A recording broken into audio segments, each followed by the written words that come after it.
Let's turn our Bibles to the book of Hebrews, chapter 13. We continue from our studies on the perpetual lifestyle of Christians. Somebody asked me, when are we going to end the perpetual lifestyle? Maybe I should say when it is perpetual. Okay, so, but we are rounding up. We are rounding up little by little from perpetual lifestyle. And maybe apart from today, then we have one more or two. Then we are off. And by the grace of God, we'll move to another teaching. Let that be next week when we are rounding up. So, we looked at beautiful rendition. So we are to render praise, and we are to render provision. That we looked at 2 weeks ago. Today we are moving on to another rendition, under beautiful rendition. And we are going to be looking at other parts of the book of Hebrews as we turn to the book of Hebrews chapter 13. Let's read verse 17. Let's rise up if you have found your place. Hebrews chapter 13, verse 17. The Bible says, let's read it together. Obey them that have the rule over you, and submit yourselves, for they watch for your souls, as they that must give account, that they may do it with joy, and not with grief, for that is unprofitable for you. Father Lord, we pray that you bless your word this evening. Amen. I pray that your people will be able to hear your word. Amen. And not mine. Amen. I pray that you will burden our hearts with the truth of your word. Amen. That we love to be doers of your word. Amen. Thank you for what you are going to do. For in Jesus' name we pray. Amen. So we looked at beautiful rendition, render praise, render provision. And today we will be looking at render piety. Piety. Okay, can you turn that for me? It does mean the quality of being religious or reverent. Ẹ̀sìn èèyàn sìn tàbí èèyàn bọ́lá piety. So we are to render piety. Okay, we call it piety, but the correct pronunciation is piety.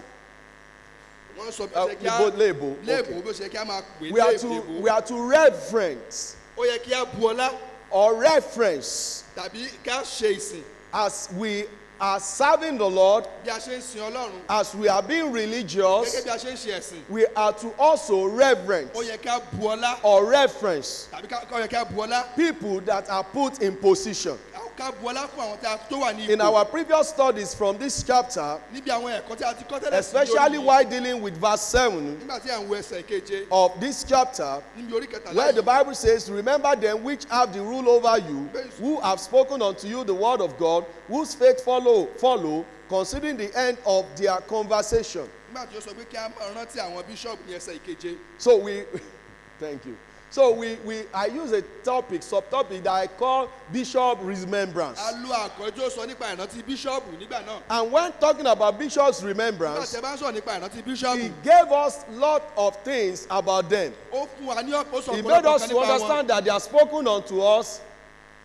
They are spoken, look at verse 7. Who has spoken unto you the word of God, whose faith follow them, considering the end of their conversation. So he gave us who they were. And these were bishops that were no more among them. They are gone. And they are to be remembered for those things that they have done, for those truths that they have left behind, for those things that they have taught them. And here he's talking about another one. He's speaking about those that are alive. They are not gone. They are among them. And the Bible is giving instructions about what to do with them. While speaking about those bishops, the Bible gives us criteria for bishops. What a bishop should be, who it should be. Listen, this is our constituent. And it's not bad for me to speak about it. The Bible is never quiet about what to expect of your pastor. Listen to me. The Bible is not something that is kept in secret about what a pastor should be. The Bible makes it clear about what a pastor should be, who a pastor should be. In fact, the lifestyle of a pastor. Oh, I understand nobody is perfect. But I said the other time, we are not all perfect. But God gives the criteria that we should try as much as we can as pastors to follow. In some cases, it's when issues happen, when pastors fall into sin or something like that, that the court of is also human comes up. I'm not saying I'm not saying they are not human. Am I not human? Is our pastor not human? He's human. We are all human. Is Pastor Jordan? We are all human. But for the office that we are holding, God is saying there is a criteria for anybody that will be in that office. Let's look at that. Let's look at what the Bible says. Let's see. Let's turn to 1 Timothy chapter 3. 1 Timothy chapter 3. 1 Timothy chapter 3. The Bible says, this is a true saying. If any man desire the office of a bishop, he desire a good work. A bishop then must be blameless, the husband of one wife, vigilant, sober, of good behavior, given to hospitality, apt to teach, not given to wine, not striker, not greedy, not greedy or filthy lucre, but patient, not a brawler, not covetous. And we can go on and on what the Bible says about a preacher. So it's not a secret. If a Christian reads his Bible, he will know what to expect of a pastor. A pastor may not be perfect, but he must be someone that is striving his best to obey these characteristics. Are you getting me?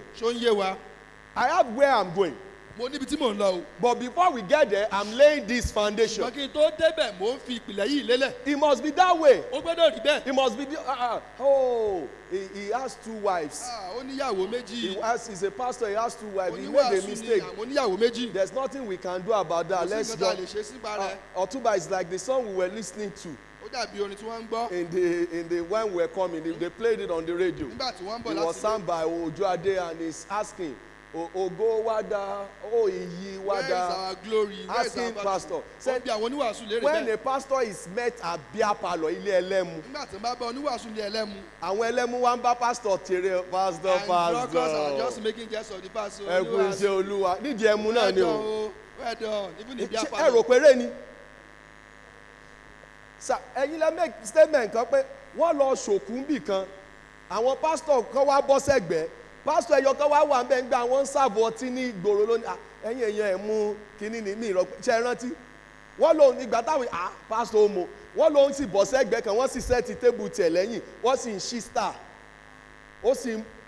So it's not a lie when somebody says about that there are pastors that call themselves. The Bible says not giving to what? Wine. Not guilty of filthy lucre. Filthy lucre. Where is the money?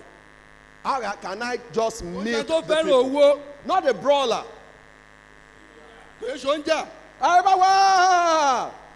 Tádàbádé pastor wa mẹ́yàn ṣágan o. wọ́n mọ ibi téèyàn ẹlẹ́ran ni wọ́n kí wọ́n tó di pásọ. The Bible gives the. I'm not the one saying it. And that's not to say that I'm perfect.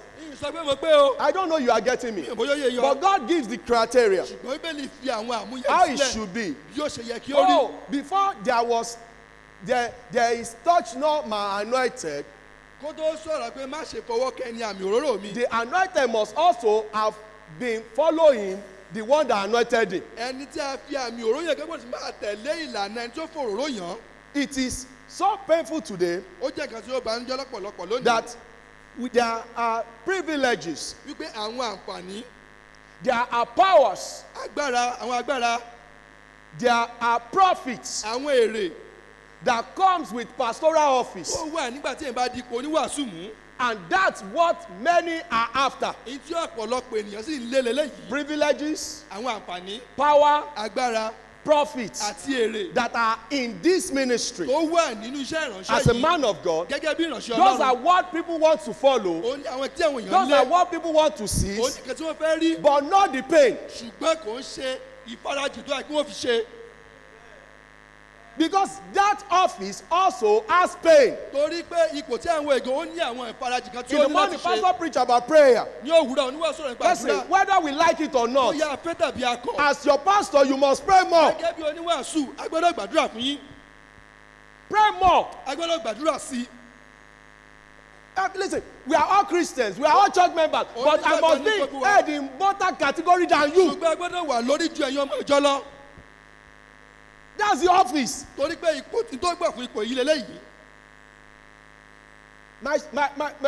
Listen, it's because the office has been bastardized. That's why we now have pastors doing all sorts of things and invoking touch not my anointed. And do my prophet no harm.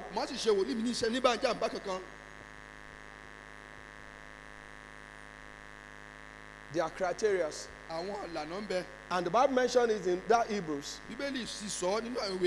In verse 7, chapter 13, verse 7. It said those who have spoken the word of God. We have dealt with all this. Having said all this, in fact, look at James chapter 3, verse 1. Before I move on. James 3:1 says, my brethren, be not many masters, knowing that we shall receive the greater condemnation. Do you know the word masters there has the root meaning of teachers? In other words, he said, don't strive to be a teacher. Don't strive to be a pastor. The more you teach, that you are thinking, he said, you are going to have greater condemnation, stricter judgment. So, Eric, iṣẹ́ pastor le. Can you see that the work of a pastor is very difficult? Ṣé rí torí pé a ti dé stage pé ilé-iṣẹ́ ìránṣẹ́ wà nǹkan jẹ, ká open shop branch tiwa lọ́tún, branch tèmi lósì, kò jẹ́ ká mọ̀ wípé pain wà ń bẹ̀. Kò sì jẹ́ ká mọ̀ wípé ìyà ń bẹ. Ọmọ tó sáré kiri nìkan kọ́ ni ìyà ń bẹ. Ìyà ń bẹ fún ẹni tó pe rẹ̀ ń pásítọ̀ tí ò ṣe tó yóò ṣe. Eternity sì lè dàbí eré nìsín. Ṣùgbọ́n ṣẹ́rí ńgbà tá a bá lajú tá a di Dubai, a bọ̀ sí eternity ni o. Before we know it, we are in eternity already.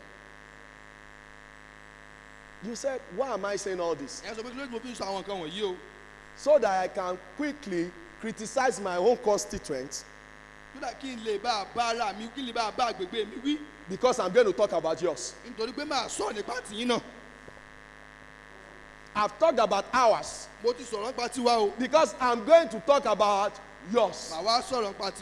Now, the Bible says today, in that verse that we read, it says, obey them that have the rule over you. Now, having the that you have understood who a preacher should be, how his life should be, the characteristics of his life, how he should be living his life. God is now saying, if you have chosen a pastor, a church to attend, a place to fellowship, someone to lead you, you must obey the person.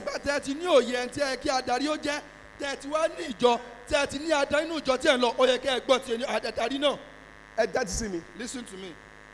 So ìyẹn túmọ̀ sí pé That now means tí n bá yan ìjọ if I choose a church tí pastor mọtí, and the pastor is a drunkard, kí ló yẹ kí n ṣe? what should I do? Oh no, Bíbélì ní kí n kí ló yẹ kí n ṣe? Tó bá níyàwó méjì náà ńkọ́? What about if he has 2 wives? Táwọn bá máa ń gbáyàwó wọn létí ńkọ́? What is the one that normally? Wọ́n kàn máa ń bá wọn wí ni o, wọn ẹ̀ mọ̀ náà wọn o. Wọ́n kàn máa ń bá wọn wí pé ẹ kì í ṣe dáadáa, mọ́mí ẹ ṣe gbọ̀ báyìí. So, in other words, the Bible is saying to us, Bíbélì ń sọ fún wa. You must look into the scripture. Ẹ gbọ́dọ̀ wo Bíbélì.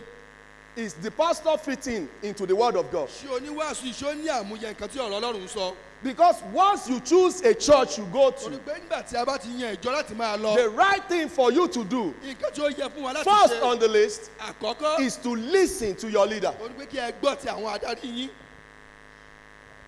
You listen to them. Ẹ láti gbọ́ ti àwọn adarí yín. It's much of obedience. Ó dàbí pé à ń gbọ́ràn. You are to listen to your leaders. A ní láti gbọ́ ti àwọn adarí wa. In verse 17a, he said, obey them that have the rule over you. The one, look, Ẹ máa gbọ́ ti àwọn tí ń ṣe olórí the yín. one rule there Ọ̀rọ̀ tó sọ nípa adarí simply níbẹ̀. means lead.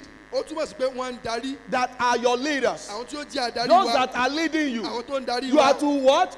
Obey. Ẹ gbúdọ̀ gbọ́ràn sí wọn lẹ́nu. You are to listen to Ẹ them. ní láti gbọ́ ti wọn. You are to take what they are saying to heart. Gbogbo nǹkan tí wọ́n ń sọ ẹ gbọ́dọ̀ fi sọ́kàn. It's a command. Àṣẹ ni. I don't know if you are getting it. Mọ̀ yóò yé wa. Mr. Ojo, ṣé n tí mo sọ yé yín? Tó ń yé wa. Ṣó ń yé yín? Mr. Felix Ojo, ó ń yé yín?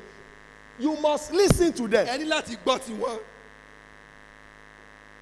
It's not negotiable. Kò ń ṣe nǹkan tí a lè dúnàdúrà lórí I rẹ̀. haven't understood what the pastor should be, what the office should be, what it should be. Then I say, I am choosing to be in this congregation. I'm choosing to be part of it. God is saying, the next thing to do is to make sure you obey them. Nígbà tá àìsí yan ìjọ wa, nítorí wá kàn ní pé kí á Let me bọ̀wọ̀ fún àwọn recap. Let me adarí wa. recap. Don't forget in verse 7. Ẹ jẹ́ kí n sọ nǹkan tí a sọ tẹ́lẹ̀ He has given them an example of what a bishop should be, Ó ti fún wa ní àpẹẹrẹ nǹkan tó yẹ kí bíṣọ̀bù jẹ́. who it should be, Ẹni tí ó yẹ kí ó jẹ́. what he should be doing. Nǹkan tí ó yẹ kí ó máa They have ṣe. spoken the word of God, they have done this. He has Wọ́n ti given sọ̀rọ̀ them. Ọlọ́run, ó ti sọ gbogbo ẹ̀. Now he said, those that are among you, Ó wá sọ pé àwọn tó wà láàrin yín now o, obey them. ẹ gbọ́ ti wọn. Somebody once said, Ẹnìkan sọ, no pastor will tell me what to do.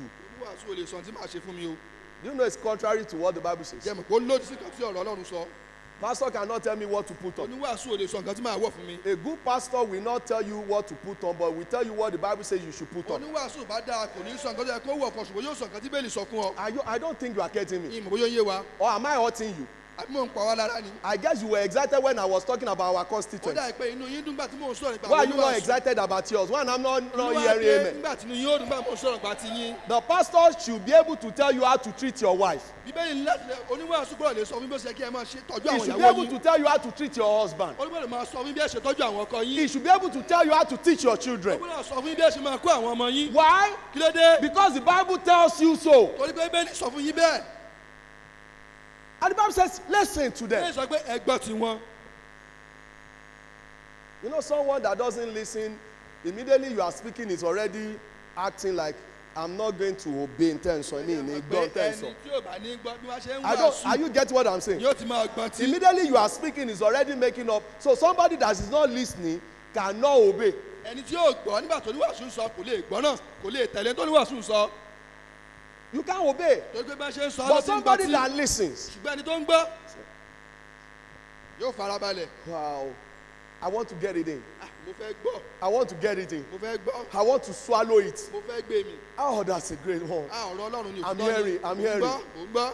That person will now be able to make a decision to obey. Ẹni yìí yóò wá lè ṣe ìpinnu láti tẹ̀lé ọ̀rọ̀ yìí. The Bible says Bíbélì sọ wípé we should obey them. a gbúdọ̀ gbọ́ tiwọn. It's not negotiable. Kò ṣeé ká dúnàdúrà lórí rẹ̀. No, it's something that God expects from us. Nǹkan tí Ọlọ́run retí lọ́dọ̀ wa ni. Obey them. A gbúdọ̀ gbọ́ràn sí wọn lẹ́nu. Listen to them. Ẹ gbọ́ tiwọn. I don't want to move further before I get to the next one. We listen to them. Ṣùgbọ́n ó ní ká gbọ́ tiwọn. And when you listen to them, tẹ́ bá gbọ́ tiwọn. basically what you are listening to is the word of God. Ohun tẹ́ wá ń tẹ́tí sí ni ọ̀rọ̀ Ọlọ́run. Am I communicating? Ṣé mo ń bá wa sọ̀rọ̀? Look, God is not saying we should listen to any pastor. Bíbélì ò sọ pé kẹ́kẹ́ gbọ́dọ̀ sí oníwàásù kan lẹ́nu o. It's not. Kò sọ bẹ́ẹ̀. Not that God is saying, I touch not my anointed, it should be. Tó bá ṣe àti bá pastor bá ní o lọ pa ìyàwó ẹ̀ lọ pa o. Pastor bá ní kó lọ pọpọ ẹ̀ pa ni o. That's not what the Bible is saying. He has already given us the criteria that they are speakers of the word of God. So, and he said, if we have had example of such people, there are many of them against you now. Listen to them. Look at what the Bible says in 1 Timothy chapter 6 verse 3. The Bible says in chapter 3, it says, if any man teach otherwise, and consent not to the wholesome words, even the word of our Lord Jesus Christ, and to the doctrine which is according to godliness, he is proud, knowing nothing, but doting about questions and strife of war, whereof cometh envy, strife, railing, evil, submitting. That is saying, the pastor you must have chosen must be pastor that conforms to the wholesome word. Because you will have to obey. You have to listen to them. It's something God commands us to do. It's part of what we must render. It's part of what must be perpetual in our lives. That we listen to our pastor. That we listen to him when he preaches. That we anticipate listening to the preaching of the word of God. I don't know if you pray before leaving home and say, God, I pray you bless my heart, bless my pastor so that he can speak to me the truth of the word of God. I don't know if you do that. Because if he doesn't speak the word of God, you have to listen to him. And something will drop into your life. Listen to him. Second, let him lead you. Let him lead you. First, he talks about obey them, which carries the weight of listening and wanting to do. But this one is more strong. Look at that verse 17. The second part there. He said, and submit yourselves. And submit yourselves. You know it's tough. Not that I listen, I come to church and listen. But the Bible is saying, I should make myself available. Do you know it's sounding much like wife submitting to her husband? Do you know this? I've said it in my videos, videos I release on YouTube. Some women are even more wiser than their husbands. Àwọn ìyàwó obìnrin mi ó dábàá. Àwọn ìyàwó mi ọpọlọ wọn pé jọkọ wọn lọ. Ta ló ṣe é?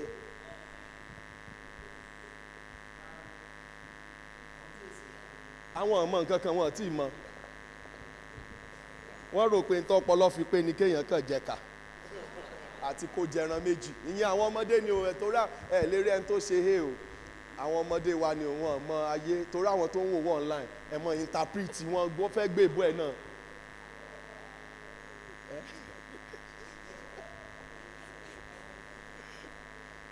Listen, tá a bá parọ́ ní àsọ ọpọlọ obìnrin mi pé there are some women that are wise. We have a lot of them. ẹ mọ̀ tún jẹ́ ìyìn àwọn obìnrin lónìí o. Tó bá gùn mi máa tún mọ yìn wọn o. Àní wọ́n wà multitasking. Wọ́n lè ṣe ọ̀pọ̀lọpọ̀ iṣẹ́. Wọ́n pọn mọ́. You bag the baby. Wọ́n bẹ̀rẹ̀ ibi tí wọ́n ti pọn mọ́ yẹn. Where they are bagging yóò the mọ baby. sunkún lẹ́yìn. The baby will be crying. Pẹ̀lẹ́pẹ̀lẹ́. Wọ́n dẹ̀ ní bùn iyọ̀ sínú oúnjẹ jù. And they will not add too much salt even to the soup.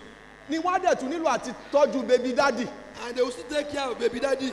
That oúnjẹ yẹn ò ní ready ni where's the food is food? about to ready. Where's my food now? Oúnjẹ mi dá. I've told you I want my food ready. I don't like hot food. Oúnjẹ mi ò tètè dílẹ̀.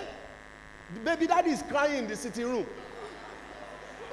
Bàbá náà sunkún ní pálọ̀. And the baby daughter is crying at the back. Ọmọ náà wá sunkún lẹ́yìn. And mommy is sweating like, ẹ má bínú daddy, I'm coming. Ìyàwó ńláàgùn. Ìwọ ọmọ ẹ tí ẹ jẹ́ bàbá ò jẹun kí n tó fi magi sí. Wọ́n ṣe ń tọ́jú ọmọ náà, wọ́n tọ́jú bàbá, tọ́jú ọmọ. Gbogbo ẹ̀ dẹ̀ ń lọ déédéé. And everything is going on smoothly. Wọ́n á tún lọ káṣọ. They will still spread the cloth. They will wash the cloth. Wọ́n fẹ́ fọ ni. Okay, they want to wash the cloth. Ọbẹ̀ nǹkó tó jiná jẹ́ sáré kó aṣọ ẹ̀ jẹ́ sóòkè Before the kó soup lè is rọ̀. done, let me just soak the Ẹ cloth. bá ń tún pàtẹ́wọ́ fáwọn ìyá lẹ́ẹ̀kan sí. Let's clap for our mothers. Ó ti tó one way traffic ní ọkùnrin. Ṣé àgbà bá agree? Men are just one way traffic. Mr. Ṣọ́balájé. Bàbá Ṣọ́balájé. For example. Fún àpẹẹrẹ. Ṣé kí n má tó àṣírí? Ètò àṣírí.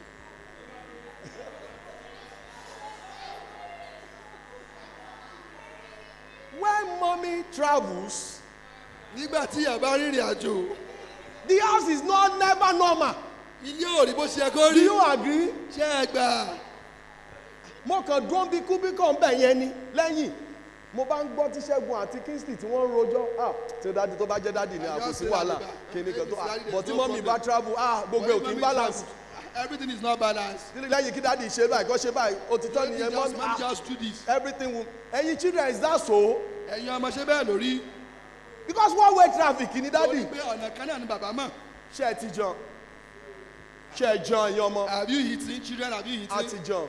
We have eaten. Ẹ jọ dádì, ṣá lè lọ Bugari. Má bá mi sọ anything, má. Don't tell me that. I don't want to listen to that. Bò èèyàn lè gbá mọ́mì. Because daddy will get angry. Mọ́mì o.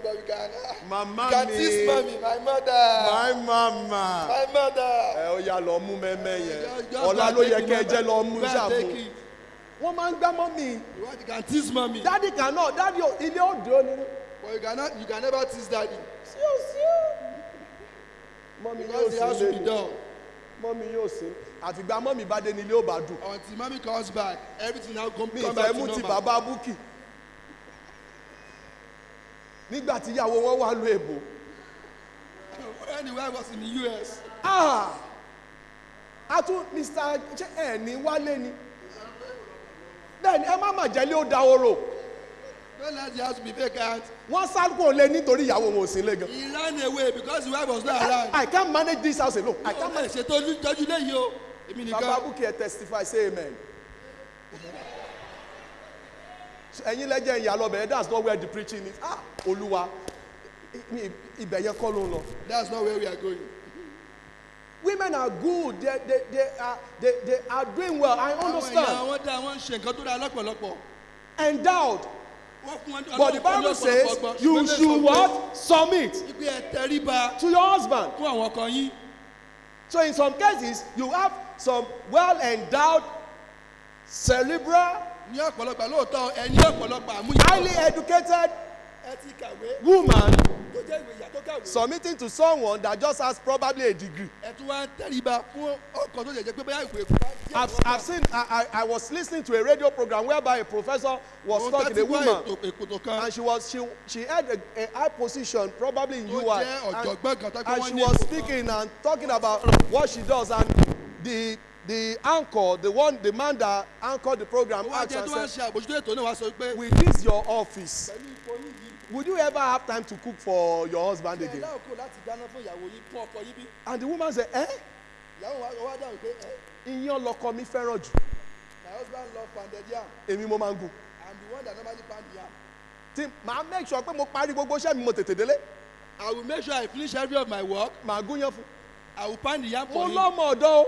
I have house girls. ọmọ ọ̀dọ̀ kan ló máa serve ọkọ mi. The house girl will not serve my husband. èmi màá gbóúnjẹ mi fún. I will serve him the food. in fact tẹ́lómi bá ṣe ń jẹ fún kó máa mọ taste ẹ̀ pé mi kọ́ mo sè. If another person cook for him, she started talking.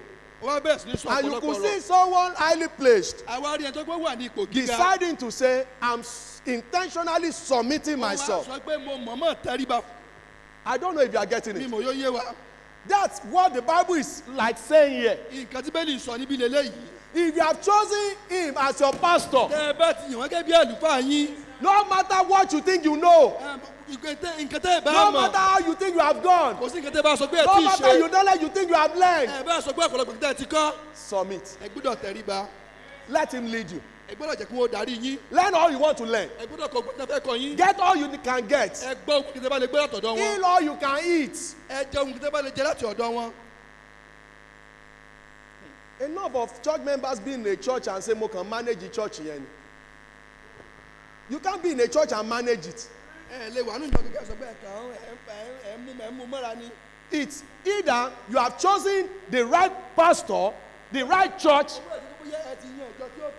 or you get out of that church. Because you must listen to your leader. You must let him lead you. Are you getting what I'm saying this morning?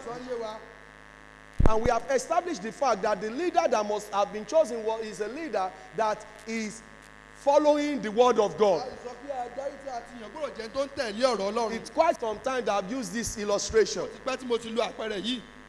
Pastor Kolewa, Mrs. Shobalaje, Mr. Adebisi. Oh yeah, Mrs. Shobalaje ni, page Mrs. Mrs. Shobalaje, Mr. Adebisi, Mr. Adedokun, Mrs. Ademola, Eja Fileba, Ejamu, Mrs. Alawande, oh yeah, Mamu Mr. Aremu, àti bàbá Aremu. Eba and Vivasi. Oh yeah. 1 Corinthians 11:1 sí. Kọ̀ríntì kìíní orí kọkànlá. Ẹ rí ìdí tí mo ṣe mix ẹ̀ àti ṣọ́kùnrin pẹ́ ó ti pẹ́ ẹ̀dọ́bà ẹgbẹ́ kan ni ẹ tó tẹ̀léra yín. Follow, I will follow Jesus. Ẹ wo, ó ní Bible sọ pé Apostle Paul sọ pé be ye followers of as even as I am. So, I've used this before. Ẹ máa bọ̀ sá.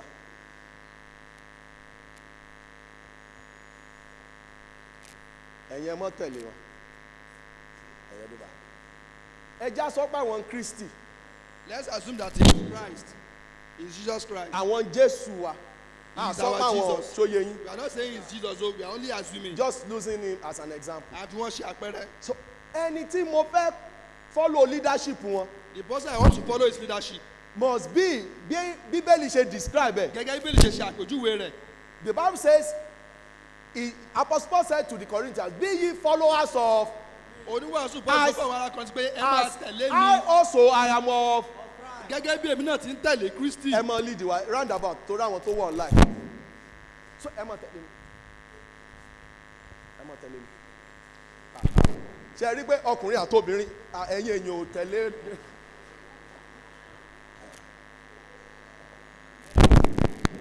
Ẹ ṣeun sá. Ẹ máa ẹ̀ tí lọ. Ẹ dúró. Ẹ máa lead lọ padà.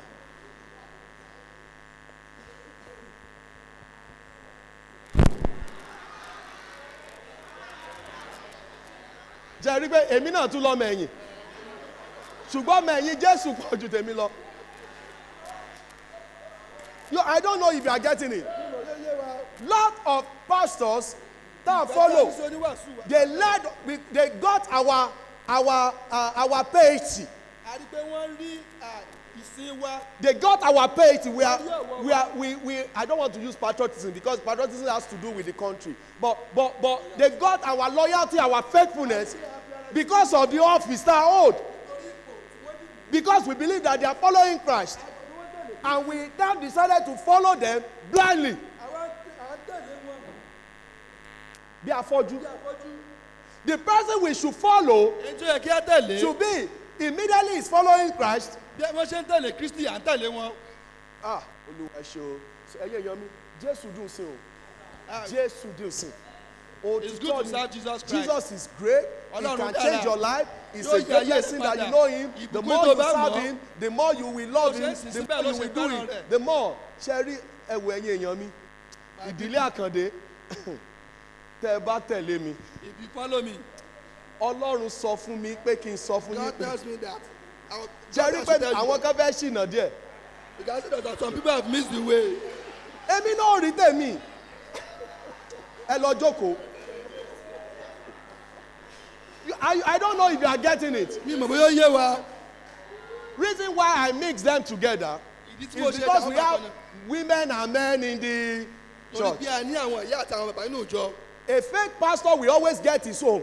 Oníwàásù ẹgbẹ́ oníjìbìtì ni yóò láwọn ọmọ ẹ̀yìn tiẹ̀ náà. And a true pastor will get his own. Oníwàásù olóòótọ́ yóò sì láwọn ọmọ ẹ̀yìn tiẹ̀ náà. And the teaching I'm preparing for after this will be the last days. Ẹ̀kọ́ tí mo sì ń pèsè rẹ̀ òní yóò jẹ́ nípa ẹ̀kọ́ tí a rí ní You will òpin ayé. see that this is what is expected of the last days. A rí pé àwọn kan tí a rí nígbà tí òpin ayé bá dé lélẹ́yìí. But the Bible says, ṣùgbọ́n bẹ́ẹ̀ ni sọ wípé if you have now chosen a pastor, pété yes, bá ti yín oníwàásù that is following the Lord, tó ń tẹ̀lé Ọlọ́run. then I should let them lead me. Mo wá gbọ́dọ̀ gbà wọ́n lẹ́yìn kí wọ́n darí mi. Let him lead me. Kí wọ́n darí wa. Yes, sir. Because he's following who? Torí pé kí ni ta ni wọ́n ń tẹ̀lé? He's following the Lord. Wọ́n ń tẹ̀lé Ọlọ́run. He should be my leader. Ó yẹ kí wọ́n jẹ́ I adarí should sí. submit myself Ó yẹ kí n tẹríba fún wọn. and say, lead. Kí n sọ pé ẹ máa tì Mo wọ́n lọ. lérò tèmi náà náà. Gàzí I have Mi my ti own ẹ̀ gbọ́. thoughts. Ṣé òótọ́ ni wọ́n ń kọ́? Are they teaching the truth? In fact, the more you submit and learn to learn, Bí a bá ṣe tẹríba sí bí a ṣe ń kọ́ bí a ṣe ń gbọ́. the more you will see pé you know nothing. Bẹ́ẹ̀ ni láàmú bí a mọ̀ kankan. Is that not so? Ṣé bẹ́ẹ̀ kọ́ ni? Have you not stood against people Ìmọ̀ bí a ti dúró ti àwọn èèyàn tẹ́gbẹ́ ti dé lòdì sí wọn. in life that you thought they were wrong? Ta ló rò pé nǹkan tí wọ́n ń sọ òótọ́ kì í fẹ́ Hey, irọ́ get ni? me. I've been there. Mo ti wà mẹ́tẹ̀lẹ́. That you fight and say, Pé kí go lè sọ? and eventually, Nígbà tójú mi wá là. ìgbà tẹ́ ẹ bá wá farabalẹ̀. When you now listen. Mo fẹ́ kọ́. I want to learn more. Once I was blind, Mo ti jẹ́ afọ́jú tẹ́lẹ̀. but now I can Wọ́n ní see. ìsìn mo ríran The dáadáa. light of the world Òtítọ́ ọ̀rọ̀ Ọlọ́run. is Jesus. Òní Jésù You now begin to see. Ẹ wà bẹ̀rẹ̀ sí mọ́ rí. And you know what made the difference? Ìyá tó mú yàtọ̀ wá. I listen. Mo gbọ́. I allow them, let them Mo wá gbà wọ́n láàyè to lead me. láti darí mi. Is that biblical? Ṣé lè tẹ̀rí The Ọlọ́run Bible bí? says, obey them that have the rule over you. Ó ní pé ẹ máa gbọ́ And tí a tó ṣe submit yourself. Kí ẹ sì tẹríba fún wọn. Submit yourselves. Ẹ tẹríba fún wọn. There are two reasons for that. Ìdí méjì wà fún eléyìí o. 3 reasons why we must listen, Ìdí tí a fi gbọ́dọ̀ gbọ́. why we must let them lead Tí a us. gbọ́dọ̀ gbà wọ́n láàyè kí wọ́n darí wa. The first reason, Àkọ́kọ́, the Bible gives us in that verse. Bíbélì sọ inú ẹsẹ̀ ìkan náà yìí. First, they watch for your soul. Nítorí pé wọ́n ń ṣọ́nà fún wa. Look at them. Nítorí wọ́n ń ṣọ́ ẹ̀ṣọ́ nítorí ọkàn yín. They watch for your soul. Wọ́n ń ṣọ́ ẹ̀ṣọ́ It will nítorí be ọkàn wa. the duty of a preacher of the word of God to always guide and say, what is it that our people can be enticed with? Let me prepare and teach them the truth of the word of God about that. Ojúṣe oníwàásù ni pé kí nìkan tí ó ran àwọn ènìyàn lọ́wọ́ jẹ́ kí n gbáradì kí n lè kó àwọn ènìyàn mi. I don't want them to be eaten by wolves. Mi ò fẹ́ kíkó ìkòkò kó It's wọn lọ. like what is stated in Ezekiel chapter 3 verse Ó jẹ́ 17. nǹkan tí Bẹ́ẹ̀ni sọ níwèé Ezekiel orí kẹta ẹsẹ̀ The Bible kẹtàlélógún. told it, God told Ezekiel, Bẹ́ẹ̀ni sọ Ọlọ́run sọ fún Ezekiel. God said, Son of man, I have made thee a watchman unto the house of Israel. Therefore, listen to this. Is that Ẹgbẹ́ ilé yìí o. Cherry man. Therefore, hear the word at my mouth and give them warning from me. So, ó gbọ́ lẹ́nu mi. You will hear from me. Ó sọ fáwọn èèyàn yẹn. Oh, and you tell the people. Danger and ball. Ewu ń bọ̀ lọ́nà o. I've watched our pastor speak to some people Mo ti gbọ́ bí àwọn oníwàásù abẹ́ńsẹ̀ ń bá àwọn kan sọ̀rọ̀. in a blatant way. Tí wọ́n sọ̀rọ̀ òtítọ́ ọ̀rọ̀ fún wọn. Ẹ wò bẹ́ẹ̀ ṣe ń gbé life yín. The way you are living your life. Ewu ń bẹ lóko olóńgẹ There is o. a danger o. You are in soup. Ewu ń bọ̀ If you lọ́nà are o. not careful. Tá ì bá ṣọ́ra. It's not that wọ́n wá ń sọ̀rọ̀ sí mi báwọn. Why Èmi is he wọ́n wá bá talking to wí. me that way? Ṣebí ìgbà mò ń lọ ṣọ́ọ̀ṣì. It's because I'm going to church. That's the job of that pastor of the pastor Iṣẹ́ of our pastor. oníwàásù náà ni ó ń ṣe ńgbà náà o. Because he watches for your soul. Torí pé ó ń ṣọ́ ẹ̀ṣọ́ náà fún ọkàn rẹ. The Bible agrees with that. The first reason is watching for your soul. That's the job of the pastor. To say, I don't want anything to happen to you. It will be painful to my heart if anything goes wrong. Second reason. Because they will give account.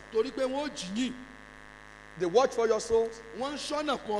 They will give account. In that verse, the Bible says that they, look at that, as they that must give account.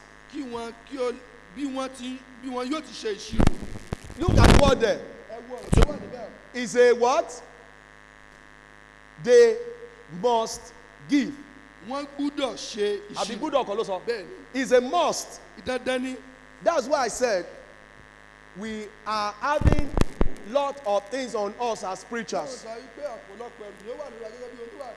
One day, what we speak to you, how we treat you, how we are asking you to do this or that, we will also stand before God. Not account of ourselves alone now. We will give account of how we led you. Are you getting it? Our pastor will stand and said, as a missionary, I oversaw this. And Tomiwa was under my parish, my shepherding. And I taught him the word of God. I did this. I did that. The Bible says they must. Yes, sir. Not they will. They must give account. So if I know, if you know that you will give account upon everyone, won't a good pastor want to watch over you, right? Won't I want to challenge you about the sin that don't easily beset you? Won't I want to challenge you about winning souls? Won't I want to challenge you about going soul with about being saved? Won't I want to challenge you about living right? Because when I'm going to give account, I won't want to say, I did, God, I'm sorry, it's my fault, I didn't tell him. I didn't tell him. I want to say, God, I did my best. Because there are two ways, two accounting systems. There's two accounting systems in this passage. The Bible says the first one is a joyful accounting system. And the second one is a grievance accounting system. And the Bible explained that one is profitable. And the other one is unprofitable. If a church member decides to move on because of the truth of the word of God and decide to go for lies, if a church member comes that is not moving on, you come over and over. Just like some of us are here that we have made up our mind we will never go so winning. Some of us are making up our mind about what we have had over and over that we are not going to change. Although we pray that you change. But if such a person goes, move on, the pastor will get to the presence of God. It grieves my heart. I prayed. I asked him to listen. I tried to lead him. But he won't listen. It grieves my heart that he ended up that way. Yours can be grievance accounting system. But the one that is always excited for pastor is the joyful accounting system. Oh, Lord, all that you have given me, I led them right. I taught them the truth. They did well. They won more soul. They are better off. Baptist Church became a church that was planting more churches. Lord, I'm glad for those church members. Glory be to his holy name. Thank you, Lord God, for helping me to do so. That's the one that a pastor loves to do. Look at what the Bible says. In Acts chapter 20 verse 28. 20:28. If you are there, put it up. If you are far, okay, you are not even there. 20:28 says, it said, take heed therefore unto yourself and to all the flock, over the which the Holy Ghost hath made you what? Overseer, to feed. Ọ̀pọ̀lọpọ̀ wa we rely more on that. Ẹ kíyèsára yín àti sí gbogbo agbo tí ẹ̀mí máa fi yín láti ṣe alábòjútó rẹ̀ láti máa tọ́jú ìjọ Ọlọ́run tí ó ti fi ẹ̀jẹ̀ ara rẹ̀ rà padà. It's one of the joyous things. Ó jẹ́ nǹkan tó pé ó máa ń mú ayọ̀ wá. If a pastor tí oníwàásù can say, God, tó bá lè sọ pé Ọlọ́run, I was careful, mo ṣọ́ra, and I fed our church members. Mo sì bú àwọn ọmọ ìjọ mi dáadáa. The church you have purchased. Ìjọ tí o ti fẹ̀jẹ̀ rẹ̀ rà padà. Joyful accounting system. Ó lè jẹ́ ìjíhìn tí ó mú ayọ̀ wá. But what's most important? Ṣùgbọ́n kí nǹkan tí ó ṣe pàtàkì jù. Is you rendering your piety. Ó ní wípé o bu ọlá. Listen. O gbọ́. Let us lead you. Jẹ́ kí àwọn àlùfáà kí wọ́n darí wa. Because there are reasons for this. Torí pé àwọn ìdí wà fún eléyìí. Watching for your soul. Wọ́n ń ṣọ́nà fún ọkàn wa. We must give account. Wọ́n sì ṣe ìjíhìn. Two accounting system. Ìjíhìn méjì ló sì wà. Joyful. Ètò máyọ̀wá. Grievance. Àti tí ó ń bani lọ́kàn jẹ́. Which one will you prefer? Èwo ni ìwọ fẹ́ yàn? To be given on your behalf. Láti jẹ́ kí á jíhìn nípa tìrẹ. If you have chosen this church. Tá a bá ti yan ìjọ yìí. As your church. Gẹ́gẹ́ bí ìjọ wa. If you are choosing your church, if you are watching online. Tó bá jẹ́ pé o ti yan ìjọ, bá jẹ́ ìwọ tó ń wà lórí ayélujára. Won't you choose to obey? O ṣe yàn láti gbọ́ràn. Won't you choose to let them lead? O ṣe yàn láti jẹ́ kí wọ́n darí rẹ, kó tẹrí rẹ bá. Because one day. Torí pé lọ́jọ́ kan. Your pastor will give account. Oníwàásù rẹ̀ yóò jìyìn. Do you want a joyful one? Ìjọ wa fẹ́ ìjìyìn tí ó máyọ̀ wá. Or a grievance one? Àbí tí ó bà nínú jẹ́. Let's bow our heads. Ẹ jẹ́ kí a tẹríba fún àdúrà.